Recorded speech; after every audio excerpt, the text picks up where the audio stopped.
And welcome everybody to the Geeking Poetic channel.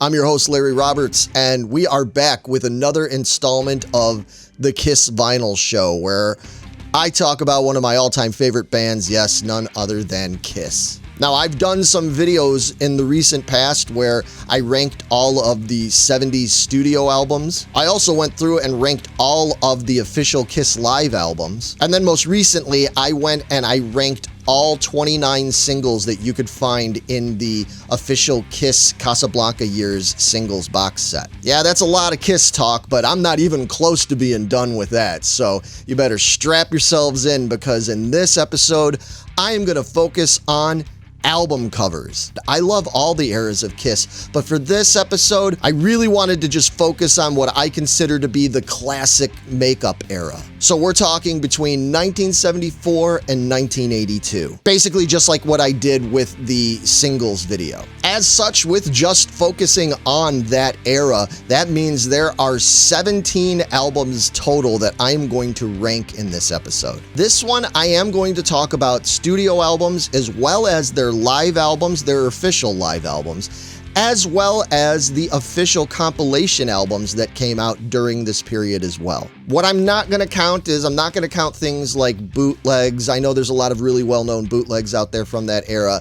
I'm not counting any of that. I'm also not going to count any of the like radio station promos, like there's that 76 promo or the Rock and Roll Over EP promo. Those things that weren't regularly available at retail for any of us, I'm not counting those. This is only going to be the albums that could be bought at retail stores by everyone. And let me just say this now, because I know these lists cause all kinds of controversy with the fan base out there. Look, I love every one of these albums. There's nothing in this list that, even artwork-wise, that I don't think is pretty awesome. It's just different levels of awesomeness, we'll say. So if something ranks really low on the list, I'm not bagging on it. I'm not saying it's garbage. I'm just saying it doesn't have as much of an impact on me, or didn't have as much of an impact on me when I was growing up and discovering these albums for the first time. Plus, there's other things that factor in, such as how iconic are these images? How much are they instantly recognizable? How did the artwork on these albums grab me in such a special way that just made me look at them for hours and really need to get that record in my hands and get that on my turntable as fast as possible? Now, while I might mention certain factors like inner sleeves and extras that come with the records, mainly I'm going to be focusing on just the front album artwork itself. But it is undeniable that a couple of these records, man, the whole package, it does sort of affect the feel and the vibe of the whole thing, and it may factor in. I'll bring it up when we get to it, but it's gonna factor in a little bit. But again, I'm no expert. I'm not telling anybody that this is the list that you should agree with. By all means, if you have your own list and you have your own rankings, I would love to know in the comments how you would rank these album covers. Let me know which ones mattered the most or still really catch your eye even today.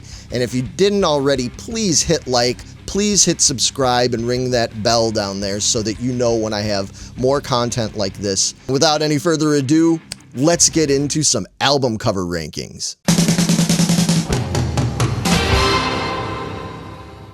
All right, so coming in first here at number 17 position, Something's Gotta Be Dead Last. And this was tough for me because I do really like this record, but I think there's obvious reasons why this is last. And I'm talking about 1982's Kiss Killers. Now, obviously, this was primarily a compilation, although it did include 4 new unreleased songs that personally I think are excellent Paul Stanley songs. I was fortunate to get my hands on this album back in late 1982. I was ecstatic to get this and have some new music. I got it just actually weeks before I got Creatures of the Night.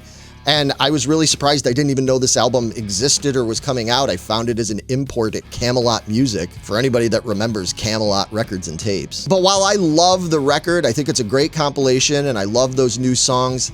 Look, let's face facts. The cover, it's just a very commonly used photo from the Elder sessions the previous year. And while I'm a big fan of that era, and I know not every Kiss fan is, but I really like that era, and I didn't even mind the shorter hairdos and the new costumes, but This is just a pretty uninspiring cover when you really think about it. You can tell that there wasn't a whole lot of thought and planning put into the packaging of this album. The photo wasn't even specifically taken for the album cover. It was just a commonly used press photo. So yeah, I put Kiss Killers in at number 17.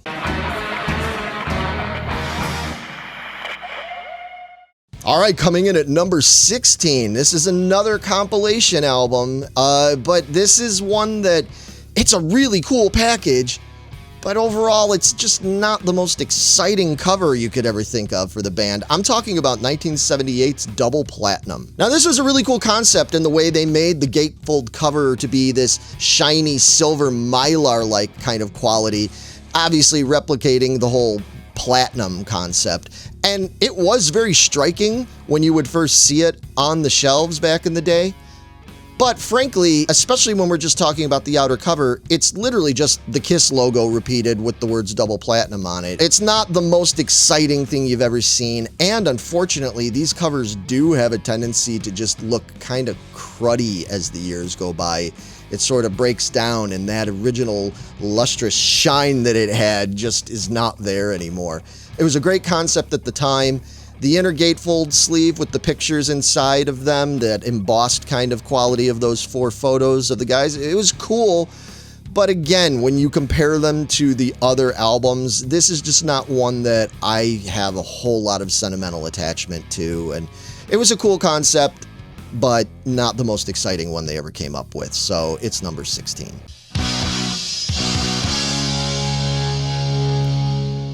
All right, coming in at number 15, it is another compilation of sorts. I guess you could call this a compilation.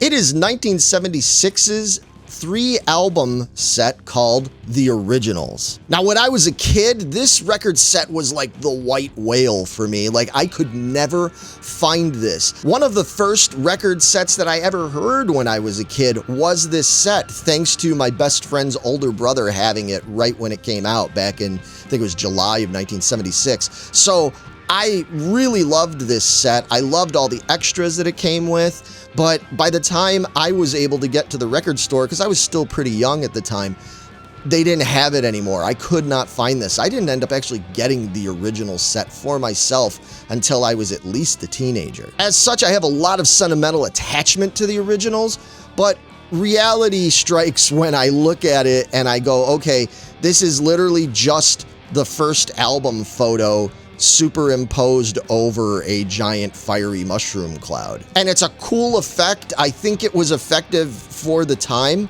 but being that it is just sort of a regurgitated photo from another album cover that already existed, and again, the package is really cool, but the sleeve itself is just not all that exciting, really. So while yes, I have a lot of strong feelings about this cover because of how much I yearned to have this set and because it was one of the first record sets that I heard of the band, I just don't think it's anywhere near as effective of a cover as many of the other ones that are listed above it. So I'm sure there's people that are going to completely disagree with me about it. That's fine. That's why we do these lists, because everybody's going to have their own take on this. But yeah, for me, I really struggled with this, but being honest with myself, I had to put the originals at number 15.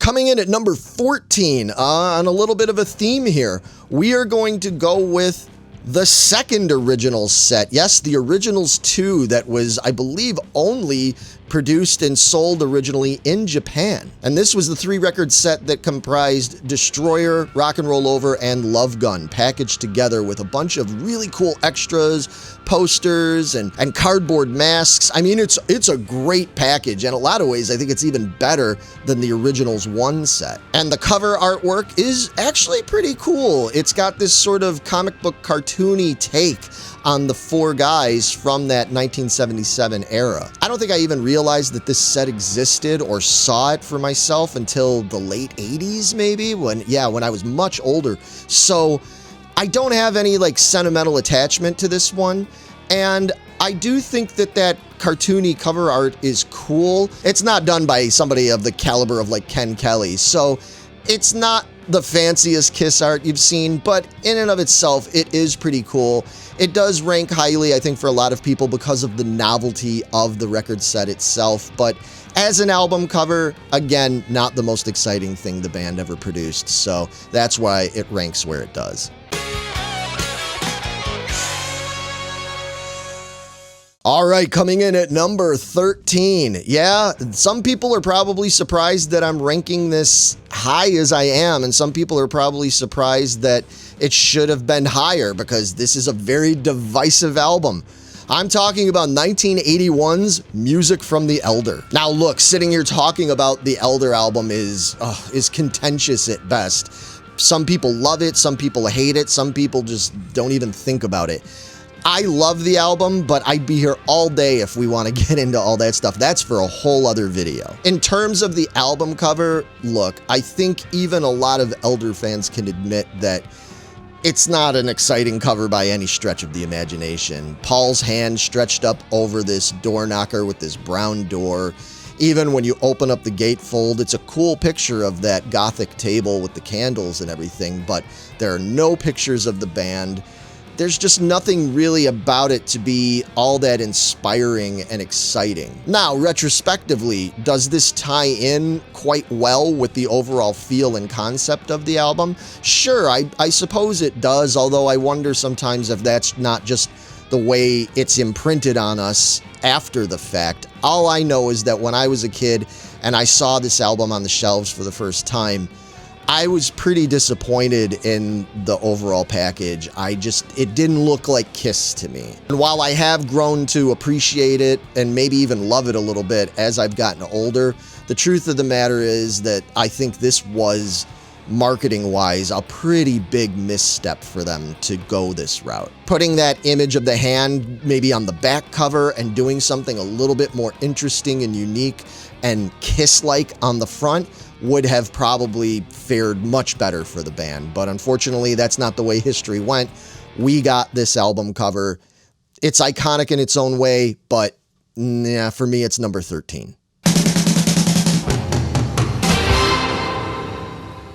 All right, coming in at number 12. This is the first one that I think is probably gonna be really divisive for a lot of people out there, because I know some people love this album cover. And I know some people that don't. I'm one of the people that's kind of in the I don't love it so much camp. I'm talking about the debut album cover from 1974. Yeah, look, I mean, just like with every Kiss album, it has like historical significance to fans and rock fans. For a lot of people, this was the first image anybody ever saw of Kiss since this was their first album. As such, it's an important image and it is cool. I get the whole homage to Meet the Beatles or With the Beatles, depending on where you're from. But there's just so many things about this image that is wonky. Peter, as we famously know, did not do his own makeup for this shoot, and he has that funky makeup that you only ever saw that one time. And again, the novelty of it makes it cool, but it doesn't look good. I don't think that makeup looks good. Maybe some people do think that makeup looks good. I don't think it looks anywhere near as good as his regular makeup. Gene looks okay, but he's got that really early primitive version of the bat wings around his eyes that looks kind of funky. Paul looks a little weird. He looks a little paunchy in the face. And Ace had the whole mishap with the silver paint in his hair that I don't think worked quite as well as everybody had hoped it would. It's one of those images that is very important in the history of the band, and I do dig it. I've got it on a t-shirt. I've got a poster on the wall from that photo session. So it's not that I hate it, but just to me, compared to the other albums that I'm ranking higher than it, it just doesn't have the same kind of impact, and I just don't think it looks anywhere near as good over the years. It hasn't aged quite as well as some of these other ones, so that's why I put the debut album cover where it's at. All right, coming in at number 11, I think some people are going to be really surprised that I would put this one higher than maybe a couple of these other ones, but yeah, I'm going to stand firm by this one. I'm talking about 1980's Unmasked. Now, yes, of course, I love the Victor Staben artwork. I think that he did a great job in conveying what they were trying to put across. It was supposed to look like a comic strip, like something you'd even find in like the Sunday comics in the newspaper, with the different rows of panels going along there. Whether or not the artwork style is to everybody's taste, I can understand why some people didn't dig the way it looked. I don't know that I would have wanted to see them get too carried away with this kind of artwork style. I love the big main photo that they used as the fold-out poster that they inserted with the vinyl. I think that's a great image. But some of the other panels look a little silly and a little cartoonish in a kiddie way, which I suppose falls in line with where Kiss was at the time. But at the same time, I was still a fairly young listener when this album came out, and it had a huge impact on me. I looked at that album cover over and over again, and I read it. It was just fascinating to me. I really like it. I think it's a cool concept, and yeah, I still dig it. So I feel good about it being at number 11.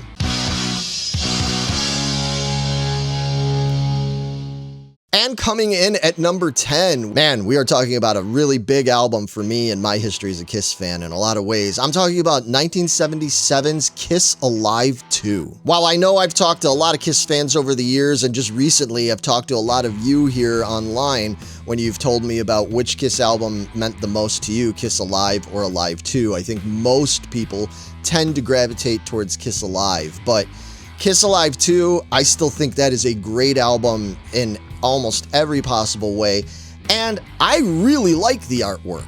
That big Kiss logo with the Alive 2 stencil type font there, that's really eye-catching, but especially I love those 4 photos of each guy that they used for the front cover in smaller fashion and then in bigger fashion on the back. I mean, that photo of Gene alone with the blood and the sweat, oh my gosh, like that is just prime era God of Thunder right there. And as such, when I was a kid, I stared at that album cover so much. And then don't even get me started about the gatefold, how it opened up to have that huge bombastic photo with all the flames and the lights and the band up on their risers. It's a great cover. There's not really much I can take away from it other than, you know, unfortunately, because those 4 photos are used in such a small fashion down at the bottom, it's not quite as catching to the eye and as exciting as many of the other album covers tend to be.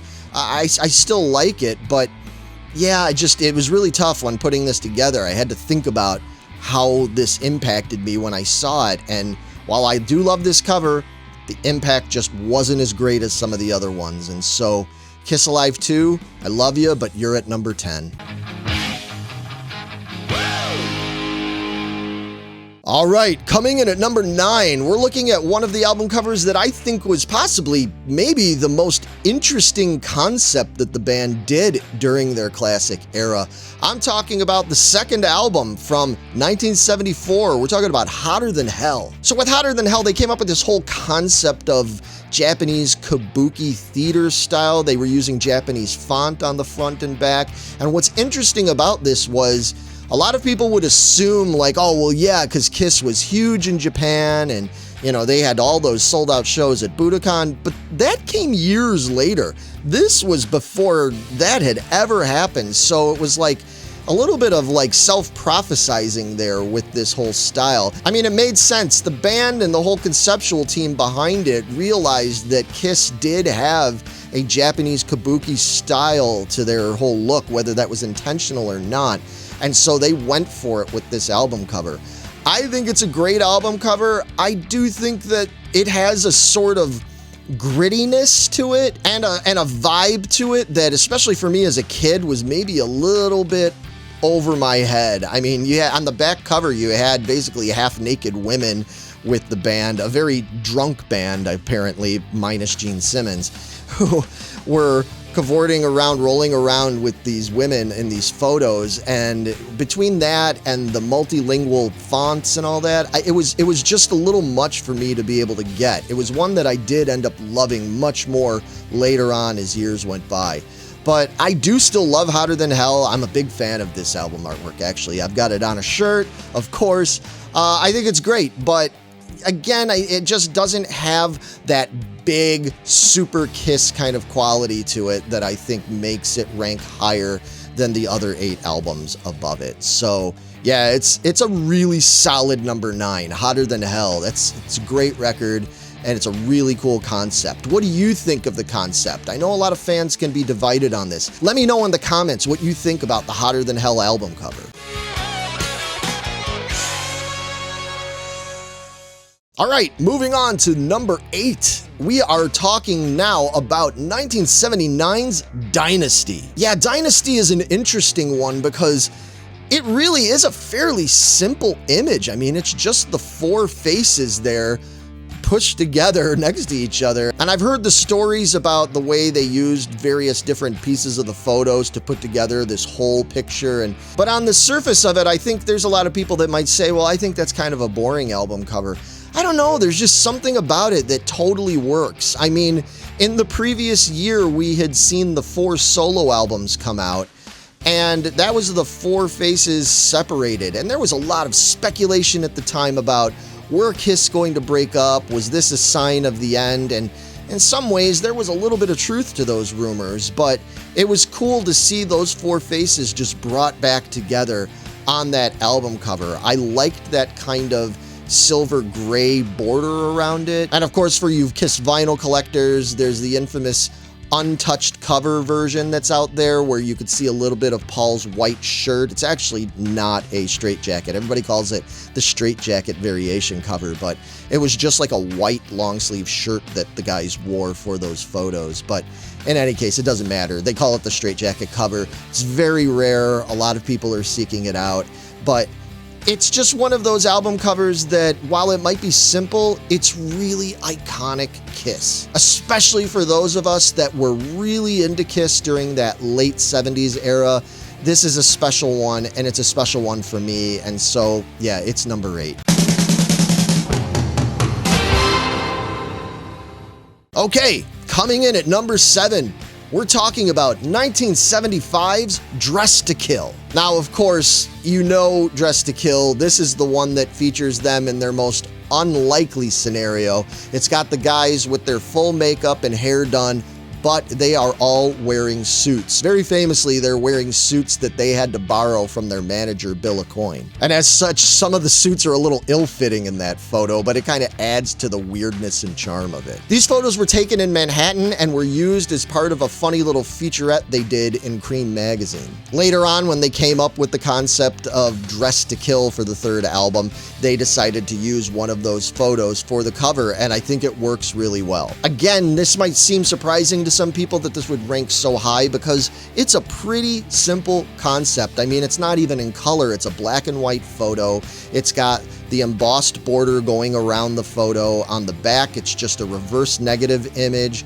It's really simple. There's no frills, nothing inside, but it's so effective. It's just one of those images that have become so connected to the history and legacy of the band. And again, as a kid, I was just fascinated by that cover for some reason. There was something so odd about the juxtaposition of them being on this busy New York street and wearing these suits, but then having the makeup on, and especially Gene, he just looks so weird there. I love it. I've got a really soft spot for it, so I realize this is probably going to run contrary to a lot of your ranking, but for me, yeah, Dressed to Kill ranks pretty highly.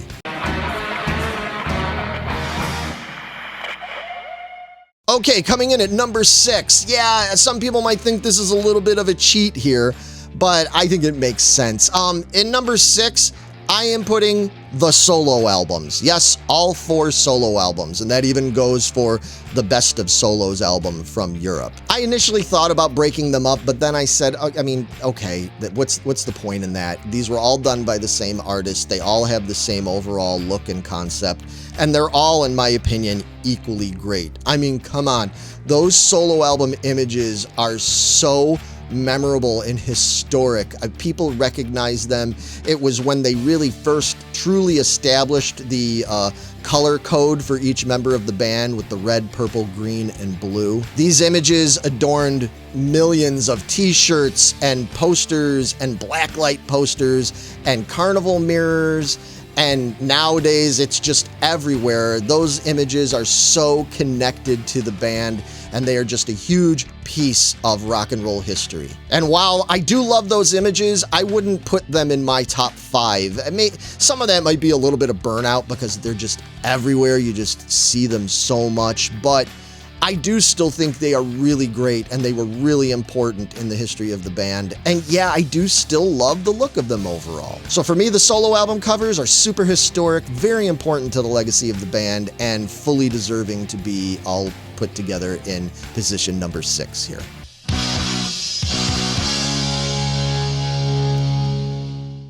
Okay, we are now in the top 5. Yeah, these are the big ones for me. These 5, I know I say this all the time, but these are the ones that, depending on what day of the week it is, or what month, or what mood I'm in, any one of these could potentially be like my number 1, because these are all almost interchangeable. They're just all so great, and they're the ones I feel the strongest about. But coming in at number 5, we have 1982's Creatures of the Night. Now, obviously, yes, the biggest problem with this album cover is the fact that it has Ace Frehley on it when, really, for all practical purposes, he was not in the band anymore. By all accounts, he's not on the record. We know that people like Vinnie Vincent and a few other players did play lead guitar on this album, but contractually, Ace was still in the band. He's in the music video for I Love It Loud. He did other promotional appearances with them, so he's on the album cover, and he looks great on there. The whole band looks great. The way they utilized the almost glowing white eyes,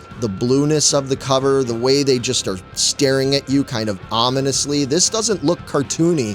This looks and feels like a darker, more serious Kiss, and really felt like a good bounce back from what we saw with previous covers like Kiss Killers and Music from the Elder and even Unmasked. For many Kiss fans out there, we feel very strongly about the Creatures of the Night album as a whole, not least of which because it's got some of the best drumming by Eric Carr. Much of the album has a dark, thunderous appeal and vibe to it, and that is perfectly reflected in that album cover image. I honestly think I owned like 6 different Creatures of the Night t-shirts, and as such, this is just one of those album covers that I feel perfectly represents the band, especially in that early 80s era when they were starting to come back stronger and heavier. So yeah, very firm number 5 for me is Creatures of the Night. All right, coming in at number 4, we have an album that I caught all sorts of hell for when I did my actual studio albums ranking because everybody thought I ranked it way too low. But when it came to the album cover art, no, this one is right up there in the favorites, all-time favorites for me. And we're talking about 1977's Love Gun. Yeah, again, this is another one of those images that you've seen a million times over. It's been on magazine covers, and it's been on t-shirts and posters and picture discs and mirrors and every other piece of merchandise you can imagine. But with good reason, because it's really cool artwork. Ken Kelly did a great job, and it's interesting because he took a different approach to this one than he had done on the previous album artwork he did. And while I don't think this one is quite as striking as that other one, I do still think that this works really well. I know a lot of people consider this to be their favorite Kiss artwork and their favorite Kiss album cover of all time. This album has songs like Shock Me, Almost Human, I Stole Your Love, Hooligan, and I feel like the artwork just perfectly fits those songs in my head. So they really do go well together. This is a super effective and brilliant piece of artwork to use for an album cover. And so, yeah, number 4, Love Gun. All right, coming in at number 3, man, it's so hard. Oh, it's so hard ranking these top 3 because all of them mean so much to me and they're so brilliant. But yeah, I had to go with something. So number 3 is 1976's Rock and Roll Over. Again, it's another one of those images that just gets burned into your mind almost as soon as you see it. That whole saw blade motif going around the cover, the way you can just spin it around. It's got motion to it. It's just got a perfect kind of energetic vibe that really, really perfectly mirrors the music that's on the record itself. If you're like me and you were a kid when you saw Kiss Meets the Phantom of the Park premiere in October of 1978, the very first image you saw was that spinning album cover coming up towards you with the movie title imposed over it. It's just got this sense of energy and excitement that has stuck with me all these years later. I still love looking at that album cover. It looks killer on a picture disc. So if you have the picture disc and you put it on your turntable and you're watching it spin around, man, you know, it's really nerdy, I admit it, but it's just super cool. It's the kind of thing I've just loved ever since I was a kid. So yeah, I feel really strongly about this one. Rock and Roll Over is one of my favorite, not just one of my favorite Kiss album covers, it's one of my favorite pieces of rock and roll art of all time. It's so well done, and it came with the sticker inside. Oh, it was just really exciting at the time to get that record when I was a kid, and it stuck with me all these years later. So number 3, yeah, Rock and Roll Over.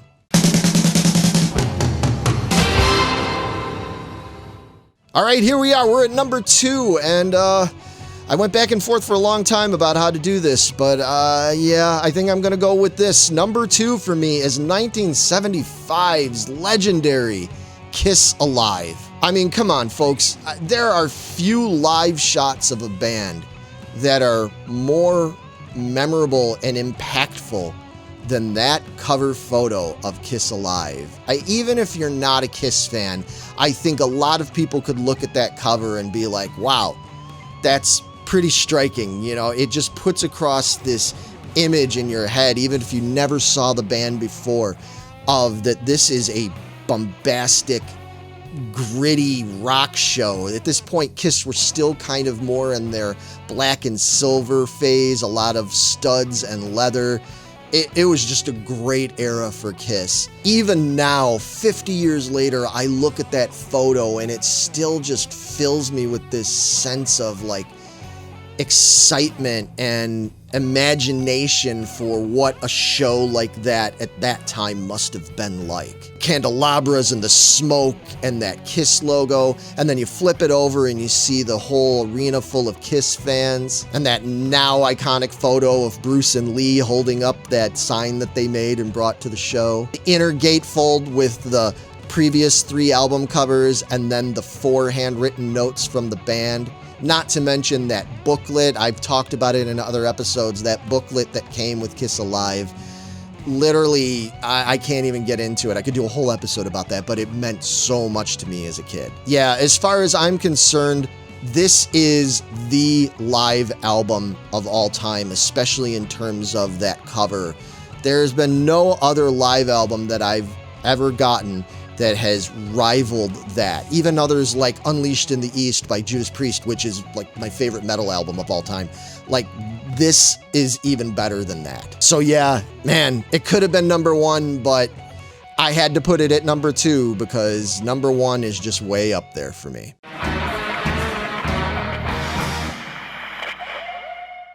And yes, if you're keeping score, you know that number 1 is going to be Kiss Destroyer. It's gotta be. 1976's Destroyer, I mean, this is when everything really changed for the band, and this is when they really, really made that impact. It's when they went from being that gritty, black leather and blood and sweat kind of band to being something bigger than that. This is when they first kind of became superhero Kiss, if you want to say. And I know there's a lot of Kiss fans that don't like that, but there is no denying the impact that that image and that whole style had, and making these guys worldwide superstars that lasts till this day. Ken Kelly's artwork is incredible. We'd never seen an album cover like that prior to this. Even other artists like David Bowie and Lou Reed and Alice Cooper, they had some really striking album covers, but nothing ever came out that looked quite like Kiss Destroyer. The style and the colors of this artwork it's impeccable, and it's super impactful even today. There are young fans who are discovering the band, often through parents or other siblings or whatever, even today, and so many of them still love the Destroyer artwork. It's timeless. There was no way I could put anything else in number 1 but Destroyer. So there you have it. That is my list. I know there's going to be a lot of people that are going to argue about this. I'm sure some of you are going to get pretty riled up about this. Again, just remember, man, it's just a ranking by one fan. I just do this because it's fun to talk about, and I am genuinely interested in hearing your feedback, not just about my list, but man, I want to hear how these album covers impacted you. Why did certain ones mean so much or still mean so much to you? Make sure you leave comments and let me know. Come and join us on Facebook. We've got a group over there called the Geeking Squad group where we talk about all this stuff and other things we cover. Yeah, it's been a pleasure talking more about Kiss. I'm going to have more Kiss content coming up in the future, and I'm going to be covering all sorts of other bands. I've got stuff coming up about AC/DC, Queen, Aerosmith. I would love to hear suggestions if there's anybody you'd like to hear me cover in this way. Let me know in the comments, and until then, everybody have a great week. Go spin some records and enjoy them, and check out those album covers for a little bit while you're listening, while you're at it, okay? Take it easy, everybody. I'll see you soon.